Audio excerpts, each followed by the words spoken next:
ಒಂದಾನೊಂದು ಕಾಲದಲ್ಲಿ ರಾಮದೇವ್ ದುರ್ಗ ಅನ್ನೋ ಒಂದು ದೊಡ್ಡ ಹಳ್ಳಿ ಇತ್ತು. ಆ ಹಳ್ಳಿಯ ಗ್ರಾಮ ಪಂಚಾಯಿತಿ ಅಧ್ಯಕ್ಷ ಕೃಷ್ಣೇಗೌಡ. ಹೊರಗಿನಿಂದ ಕೋಟಿ ಕೂಳ ಆದ್ರೆ ಒಳಗಿಂದ ಕೆಟ್ಟ ಜಿಪುಣ ಹುಳು. ಯಾರಿಗೂ ಒಂದು ಬಿಡಿ ಕಾಸು ಕೊಡಕ್ಕೂ ಮನ್ಸು ಬರ್ತಿರ್ಲಿಲ್ಲ ಅವನಿಗೆ. ಓಹೋ ಓಹೋ ಗೌಡ್ರೆ, ಯಾರು ಬರ್ತಾವ್ರೆ ನೋಡಿ. ನಮ್ ಕೆಳಗು ಮನೆ ತಿಮ್ಮ ಅಲ್ವಾ? ಯಾಕೋ ಸಪ್ಪೆ ಮುಖ ಹಾಕೊಂಡು ಇತ್ತಿಗೆ ಬರ್ತಾವನೆ ಗೌಡ್ರೆ. ಏನ್ ತಿಮ್ಮ, ಇಷ್ಟು ದೂರ ಬಂದ್ಬಿಟ್ಟಿದೀಯಾ? ಏನಾದ್ರೂ ದುಡ್ಡು ಕಾಸು ಬೇಕಿತ್ತೇನೋ?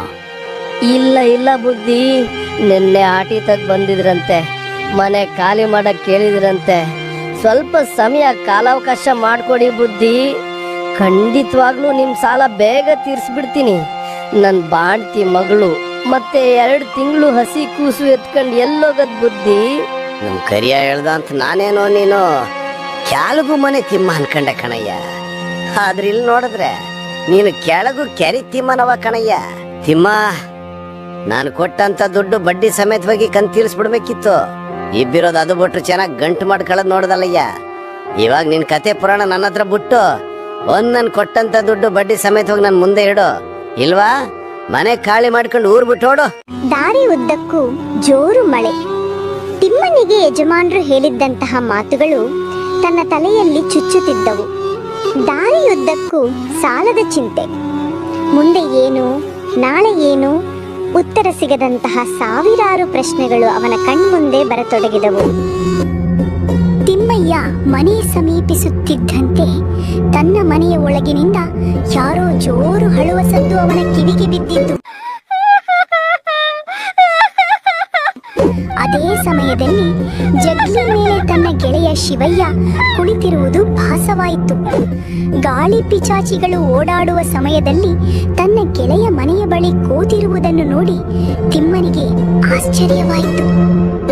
ಶಿವಯ್ಯ, ನೀನೇನ್ ಮಾಡ್ತಿದ್ಯಾ ಇಷ್ಟು ಗಬ್ಬಂತ ಇರೋ ಕತ್ಲೆ ರಾತ್ರಿಲಿ? ತಿಮ್ಮ ಎಲ್ಲಿಗೋಗಿದ್ಲಾ? 2 ತಿಂಗಳು ಬಾಣ್ತಿನ ಮನೇಲೆ ಒಂಟಿಯಾಗಿ ಬಿಟ್ಬಿಟ್ಟು ಯಾವ ಊರ್ ತಿರ್ಗೋಕ್ ಹೋಗಿದ್ಲಾ? ಪಾಪ ಆ ಹೆಣ್ಮಗ ನಮ್ಮ ಮನೆ ತಗ್ ಬಂದು ಅಪ್ಪಯ್ಯ ಅಪ್ಪಯ್ಯ ನಂಗೆ ಒಬ್ಳೆ ಇರೋದ್ ಭಯ ಆಗ್ತೈತೆ ಅಂತ. ಅಪ್ಪ ಬೇರೆ ಜಮೀನ್ದಾರ್ ಮನೆಗೆ ಹೋಗಿ ಬರ್ತೀನಿ ಅಂತ ಹೇಳಿದ್ರು ಇನ್ನು ಬಂದಿಲ್ಲ. ನಮ್ಮನೆ ಬೇರೆ ಕಾಡು ಮಧ್ಯದಲ್ಲಿ ಐತೆ, ಜೀವಡವಡವ ಅಂತ ಇದೆ. ಅಂತೂ ಮಗ ಅದಕ್ಕೆ ನಿಮ್ಮನೆ ಬಾಗಿಲು ಕಾಯ್ತಾ ನೀನ್ ಬರೋ ದಾರಿನೇ ನೋಡ್ತಿದ್ದೆ ಕಣ್ಲಾ. ತಿಮ್ಮ ತನ್ನ ಮನಸ್ಸಲ್ಲಿದ್ದಂತಹ ಭಾರನ ತನ್ನ ಗೆಳೆಯನ ಬಳಿ ದುಃಖದಿಂದ ಹೇಳ್ತಾನೆ. ಏನ್ ಮಾಡ್ಲಿ ಶಿವಯ್ಯ, ನನ್ ಪರಿಸ್ಥಿತಿ ಹೆಂಗಾಗ್ಬಿಟ್ಟೈತೆ ಅಂದ್ರೆ ಯಾವ್ದೋ ಸಂದರ್ಭದಲ್ಲಿ ಮಾಡಿದಂತ ಸಾಲ ನನ್ ಜೀವ ರಕ್ತನೇ ಹಿಂತೈತೆ ಕಣಯ್ಯ. ಆ ಜಮೀನ್ದಾರ್ ಹೇಳ್ತಾನೆ, ನಾಳೆ ಅಷ್ಟ್ರಲ್ಲಿ ಅಟ್ಟಿನ ಖಾಲಿ ಮಾಡಿಲ್ಲ ಅಂದ್ರೆ ಪಾತ್ರೆ ಪಗಡೆ ಎಲ್ಲ ಆಚೆಗೆ ಬಿಸಾಕ್ತೀನಿ ಅಂತ ಹೇಳ್ತಾನೆ ಕಣಯ್ಯ. ಯಾಸಿ ಗೂಸು ರಾತ್ರೋರಾತ್ರಿ ಎತ್ಕೊಂಡು ಎಲ್ಲೋ ಹೋಗೋದು ನೀನ್ ಹೇಳಯ್ಯ.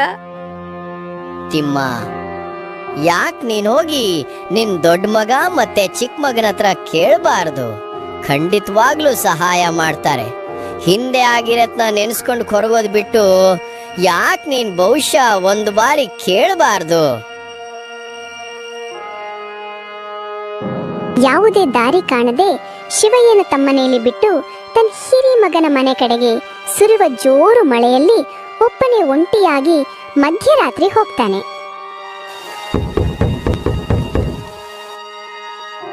ತಿಮ್ಮ ತನಗೆ ನಡೆದಂತಹ ಘಟನೆ ಹಾಗೂ ತನ್ನ ಮಗಳ ಪರಿಸ್ಥಿತಿಯಲ್ಲೂ ತನ್ನ ಹಿರಿಮಗನಿಗೆ ಹೇಳ್ತಾನೆ. ನಿನ್ನಪ್ಪ ಅಂತ ಕರೆಯಲು ನನಗ್ ನಾಚಿಕೆ. ಯಾಕಂದ್ರೆ ನಮ್ಮಮ್ಮನ ಸಾಯಿಸ್ತೋ ನೀನು. ನಿನ್ ಮನೆ ಒಳಗಡೆ ಬಿಟ್ಕೊಂಡಿರೋದೇ ಹೆಚ್ಚು. ಸಹಾಯ ಮಾಡಲ್ಲ, ಬೇಕಾದ್ರೆ ಸವಿನ ನಮ್ಮನೇಲೆ ಬಿಟ್ಬಿಟ್ಟು ನೀವೆಲ್ಲರೂ ಹಾಳಾಗಿ ಹೋಗು.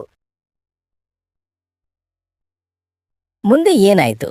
ತಿಮ್ಮಂಗೆ ತನ್ನ ಮನೆ ವಾಪಸ್ ಸಿಗ್ತಾ? ಮತ್ತೆ ಈ ಕೊಲೆ ಆರೋಪ ಏನು ಮುಂದುವರಿಯುತ್ತಾ?